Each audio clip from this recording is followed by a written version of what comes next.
Road बन रहे थे उस समय भी यहाँ के जो ठेकेदार थे वे भी बार बार आते थे, हम लोगों से मिलते थे और जब काम शुरू हुआ तो उनमें से बहुत मजदूरों का अभी तक बकाया दिया नहीं गया है और फ़ोन पे संपर्क करने पर भी उनसे फ़ोन में संपर्क नहीं हो पाती है। पेमेंट बकाया है, उसमें फ़ोन करके पूछने पर भी वो काम शुरू। ग्राम सभा करके 2-3 बार ग्राम सभा हुआ था, जब तक पारित हो गया उसके बाद यहाँ ना कोई ठेकेदार हम लोग से पूछा है ना कुछ किया है, चुपचाप से यहाँ काम शुरू कर दिया गया है और गांव वाले को किसी को पता यहाँ बोर्ड लगा है ना यहाँ का कितना सरकारी दर है उसको भी नहीं जानते हैं, कितना रस्सी का बन रहा है वो भी नहीं जानते हैं, प्लस यहाँ किस किस मटेरियल से बनना चाहिए, किस तरह बनना चाहिए उसको भी किसी को जानकारी नहीं। मजदूर यूनियन जिंदाबाद जिंदाबाद जिंदाबाद, झारखंड मजदूर यूनियन जिंदाबाद जिंदाबाद जिंदाबाद, मजदूर एकता जिंदाबाद जिंदाबाद जिंदाबाद, मजदूर एकता जिंदाबाद जिंदाबाद जिंदाबाद।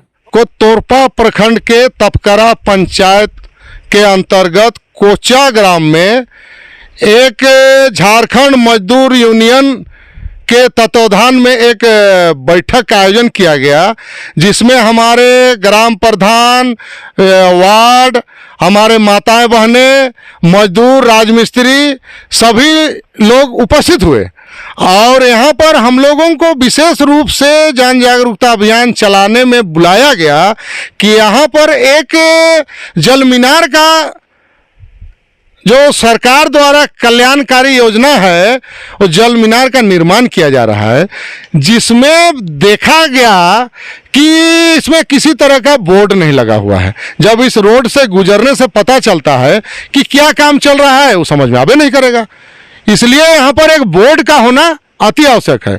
तो मैं इस चैनल के माध्यम से आग्रह करूंगा, जितने भी जन कल्याणकारी योजना चलती है उसमें कम से कम संवेदक को एक बोर्ड लगाना जरूरत है, क्योंकि उस बोर्ड लगने से ग्राम सभा को पता चलेगा कितना प्रकलित राशि का है, मजदूरी दर पता चलेगा और कितना समय अवधि पता चलेगा, तभी तो लोग कुछ उस पर अपना सवाल करेंगे। लेकिन उस सवाल के डर से हमको लगता है कि संवेदक बोर्ड बिना लगाए कार्य को करते रहते हैं। इसमें जब बार बार विजिट किया जाता है, विभाग के द्वारा भी विजिट होता है, लेकिन किसी ने इस मुद्दा को उठाया नहीं, किसी ने इस सवाल को बोला नहीं कि भाई बोर्ड क्यों नहीं लगा है। ना संवेदक इस चीज पर सक्रिय रहा ना विभाग। तो आने वाला दिन मैं पुनः आग्रह कर रहा हूं कि जहां भी सरकारी योजनाएं चल रही है सभी में बोर्ड लगना चाहिए। और हम झारखंड मजदूर यूनियन जो सरकार द्वारा निर्धारित दर है और जो सरकारी लाभ है इस पर समझौता नहीं करेंगे। सरकारी दर मिलना चाहिए, सरकार के द्वारा लाभ मिलना चाहिए।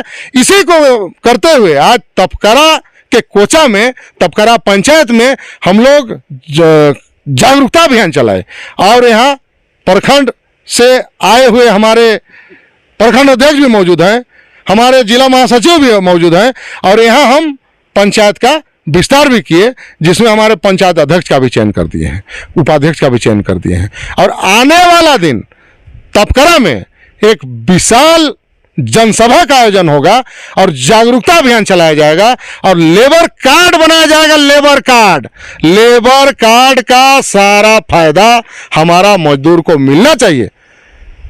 सरकार गौन है कि हमारे जनप्रतिनिधि गौन है कि हमारे श्रमिक मित्र गौन है, मुझे पता नहीं चल रहा है, लेकिन इसको जन जागरूकता अभियान के तहत किया जाएगा काम और सबका लेबर कार्ड बनाया जाएगा। नाम सुखराम गुड़िया है, हम ग्राम कोचा के राजस्वा ग्राम के ग्राम प्रधान हैं। यहाँ जो चल रहा है जल मीनार सरकार द्वारा बनाया जा रहा है। इस जल मीनार में पहले शुरू तो जब तक पारित नहीं हुआ था तो पांचों टोला को ग्राम सभा करके 2-3 बार ग्राम सभा हुआ था। जब तक पारित हो गया उसके बाद यहाँ ना कोई ठेकेदार हम लोग से पूछा है ना कुछ किया है, चुपचाप से यहाँ काम शुरू कर दिया गया है और गांव वाले को किसी को पता नहीं। बाद में धीरे धीरे पता चला, तब जाके गांव वाले लोग काम करने लगे। ना यहाँ बोर्ड लगा है, ना यहाँ का कितना सरकारी दर है उसको भी नहीं जानते हैं, कितना रस्सी का बन रहा है वो भी नहीं जानते हैं, प्लस यहाँ किस किस मटेरियल से बनना चाहिए, किस तरह बनना चाहिए उसको भी किसी को जानकारी नहीं है। इसलिए यहाँ गाँव वाले हम लोग कुछ नाराज हैं। अगर किसी दिन किसी तरह खराब हो जाता है तो ये हमारे ग्रामीण को ही हानि होगा, इसलिए गाँव वाले असंतुष्ट हैं। मेरा नाम सुशील गुड़िया है और मैं वार्ड 10 का वार्ड सदस्य हूँ। और जब भी हम लोग यहाँ पे जैसे आज जिस ये जागरूकता अभियान के तहत हम लोग जो यहाँ आज सभा बैठे हुए हैं, वहाँ ये बात बतानी थी, जिस तरह भी हम लोगों के यहाँ ग्राम प्रधान ने बताया, उसी तरह हम लोगों के यहाँ जब रोड बन रहे थे उस समय भी यहाँ के जो ठेकेदार थे वे भी बार बार आते थे, हम लोगों से मिलते थे। और जब काम शुरू हुआ तो उनमें से बहुत मजदूरों का अभी तक बकाया दिया नहीं गया है, और फ़ोन पे संपर्क करने पर भी उनसे फ़ोन में संपर्क नहीं हो पाती है, और वे हमेशा कुछ ना कुछ बात बोल करके वे टाल देते हैं। और कभी काम करने के बाद बोलने पर वो कहते हैं कि जब काम होगी उस समय जो बकाया सब होगा उस सबको बकाया सबको बाद में दिया जाएगा। ग्राम सभा का सचिव हूँ और इस बार देखा गया पीसीसी रोड निर्माण गांव में सेलदाग से शुरू होकर के बनना था तेताटोली तक, और इसमें बहुत ढीलासिली का काम चल रहा है। पीसीसी कुछ दूर तक स्कूल तक हुआ है, उसमें भी लेबर का बहुत सारा पेमेंट बकाया है। उसमें फ़ोन करके पूछने पर भी वो काम शुरू होगा तब वो पेमेंट मिलेगा कह के आश्वासन दे देते हैं और फ़ोन का रिसीव भी नहीं करते हैं। हम लोग को कोचा गांव में लेबर काम करने के लिए दिया गया था। उसके बाद सरकारी रेट कितना 250 और 250 भी अभी तक नहीं दिया गया है। सरकारी स्कीम से आया है रोड, उसमें सरकारी रेट मालूम नहीं है, लेकिन ठेकेदार हम लोग को यहाँ के महिलाओं को 250 देकर काम कराई है, लेकिन पुराना रेट भी अभी तक पैसा भी नहीं दिया है। जो काम किया था उसको गुड्डू जैसवाल फ़ोन करने से भी फ़ोन रिसीव नहीं करते।